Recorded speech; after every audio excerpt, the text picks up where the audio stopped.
This man is straining to lift the weights on the exercise equipment.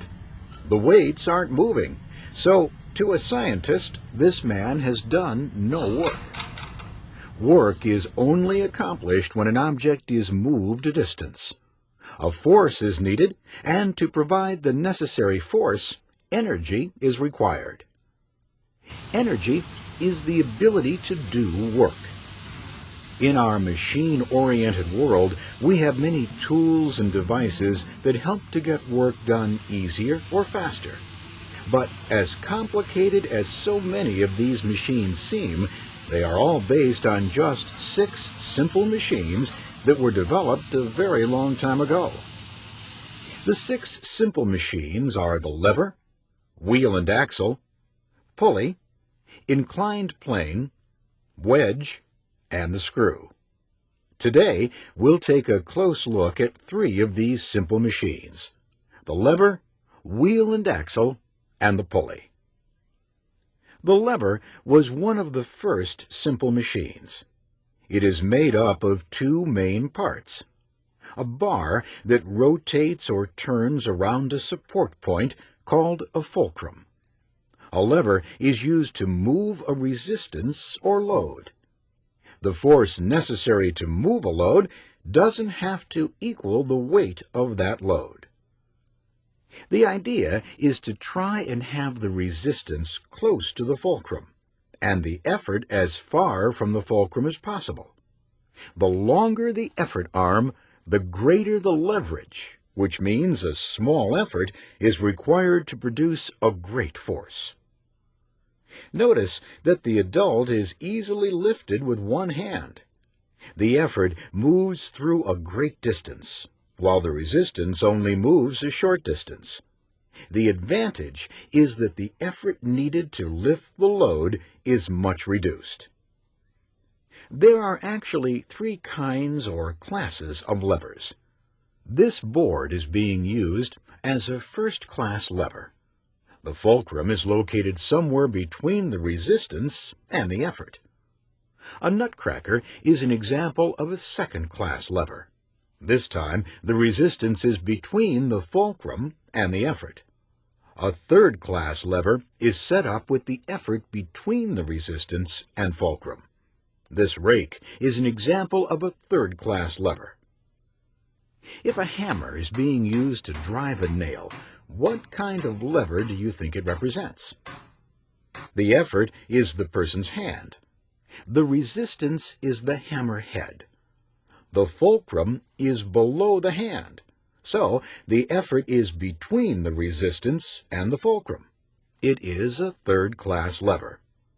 What kind of lever is a hammer that is being used to pull a nail?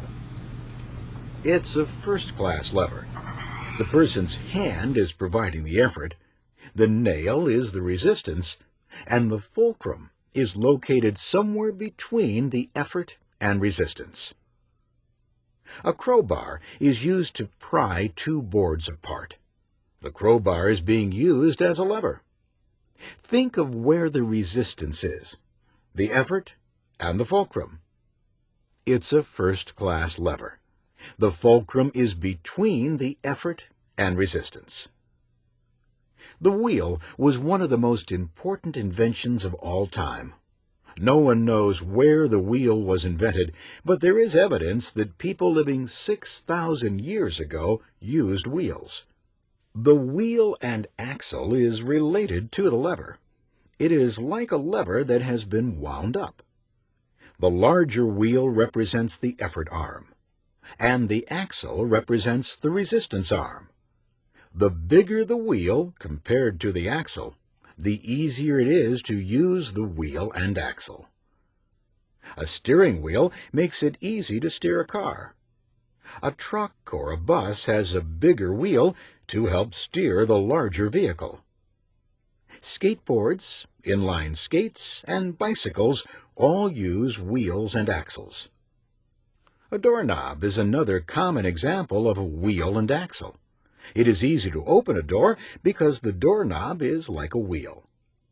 If we remove the doorknob, we can see the axle that operates the door clasp. A bicycle uses the wheel and axle idea to make pedaling easier. The pedals turn in a wide circle. The chain connects the pedal with the rear sprocket, which is smaller, and therefore turns many times each time the pedal goes around once. Another simple machine that is related to the wheel and axle is the pulley. The pulley has a wheel and axle built into it. There are two kinds of pulleys. One is called a fixed pulley, which means the pulley is attached to something.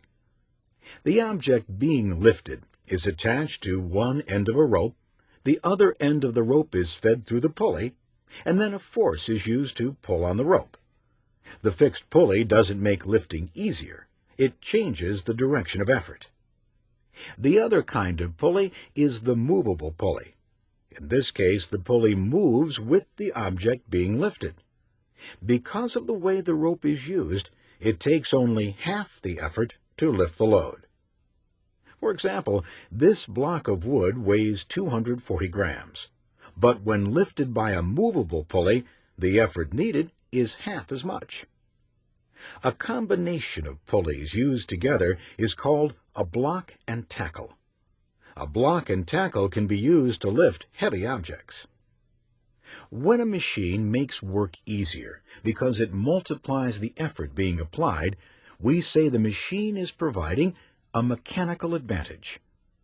To find the mechanical advantage of a lever, you need to measure the length of the effort arm and the length of the resistance arm. Then divide the effort arm length by the resistance arm length. Remember lifting the adult with the first-class lever? Let's measure the effort and resistance arms. The adult, who is the load in this case, is 1 meter from the fulcrum. The effort arm is 4 meters long. If we divide the effort arm by the resistance arm, we find the mechanical advantage is 4. Another way of thinking of the mechanical advantage of 4 is to take the adult's weight, which is 180 pounds, and divide it by 4. The answer is 45 pounds of effort to lift the 180-pound adult. The mechanical advantage for a wheel and axle is determined by dividing the diameter of the wheel by the diameter of the axle. Let's calculate the mechanical advantage of this doorknob. The diameter of the wheel part is 5 centimeters. The diameter of the axle is 2 centimeters. Therefore, the mechanical advantage is 2.5. It's very easy to determine the mechanical advantage of a pulley setup. The mechanical advantage is equal to the number of supporting strands. So, a movable pulley has a mechanical advantage of 2, while a fixed pulley has a mechanical advantage of 1. When more pulleys are added, the mechanical advantage increases dramatically. What this means is that if a block and tackle setup has 4 supporting strands, its mechanical advantage is 4. The amount of effort needed to lift an object is 1/4 of the object's weight. If the object weighs 40 grams, it will take only 10 grams of effort to lift it. The 6 simple machines have been important contributors to our advancement through the ages. However, not every application has succeeded. Take, for instance, this invention. You probably recognize the bike. What you probably didn't notice was the rocket strapped to it. This inventor felt a rocket-propelled bicycle would revolutionize our means of travel. I guess he wasn't right.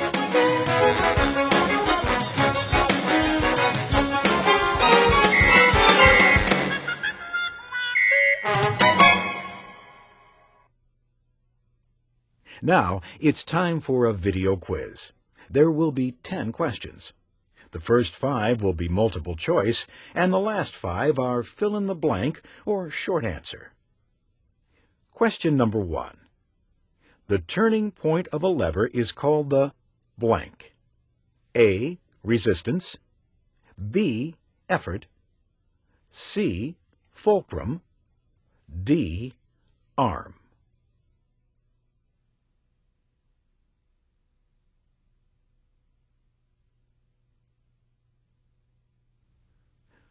Question number 2. The load or object being moved on a lever is called the blank. A. Resistance. B. Effort. C. Fulcrum. D. Arm.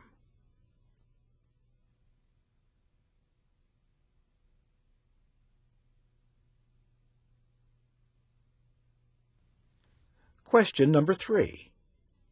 The mechanical advantage of a wheel and axle is determined by blank. A.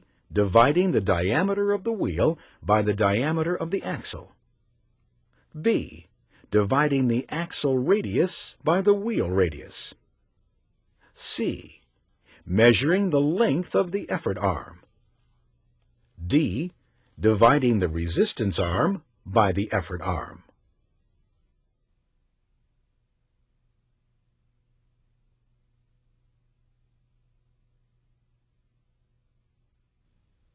Question number 4.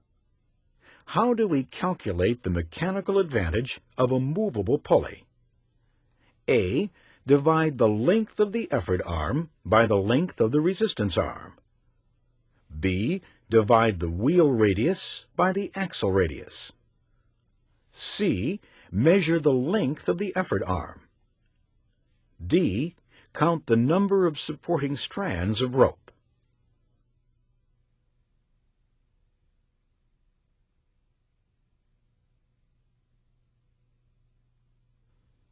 Question number 5. How do we calculate the mechanical advantage of a lever? A. Divide the length of the effort arm by the length of the resistance arm. B. Divide the wheel radius by the axle radius. C. Divide the length of the resistance arm by the length of the effort arm. D. Divide the weight of the load by the effort arm.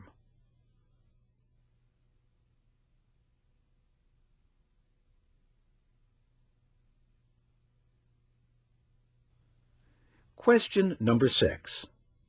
What is energy?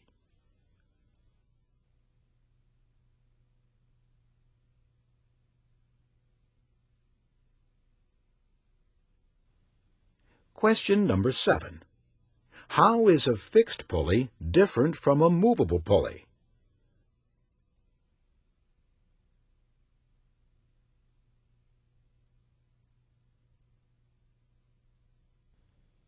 Question number 8. What is a block and tackle?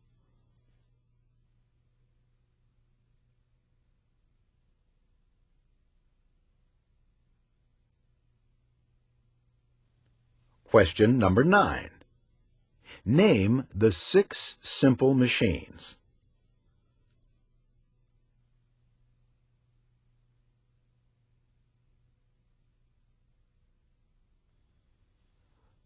Question number 10.